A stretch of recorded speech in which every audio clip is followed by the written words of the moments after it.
Pendant des années, le téléphone est un objet relié par un fil. Et quand on imagine celui du futur, on pense surtout à lui ajouter de l'image. Une invention ou une technique industrielle dont les conséquences sociales seront multiples. Je crois que Cet appareil qui permet de parler et de voir le président de la République est un visiophone. Après quelques essais dans les années 80, il part à la casse. C'est au début des années 90 que le téléphone devient un objet que l'on peut transporter. La plus belle réussite est alors le bebop. Il est assez léger, plutôt élégant, mais il a un gros inconvénient. Pour l'utiliser, il faut être à moins de 300 mètres d'une borne de réception. Dès 95, le bebop est dépassé. J'ai eu part de votre appel à mon domicile. Cette année-là, Capital consacre son premier reportage au téléphone portable.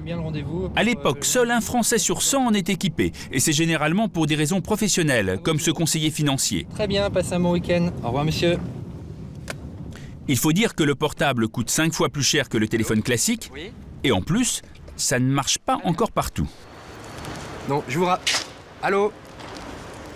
Allô?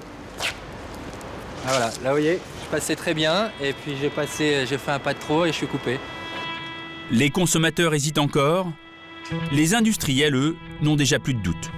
Comme nous le découvrons alors à l'usine de Laval, l'ascension du portable paraît inéluctable. Donc nous sommes passés à un radiotéléphone qui pesait 3 kg et qui coûtait 30 000 francs il y a encore 3 ans, à un téléphone portatif, comme celui qu'on produit aujourd'hui, en grand volume, qui en fait pèse aujourd'hui maximum 300 grammes, avec une batterie à haute densité, et un produit que l'on trouve sur le marché maximum à 3 000 francs. Donc en rapport 10, aussi bien en poids qu'en prix. Sur les chaînes, les ouvrières testent la réception des appareils un par un.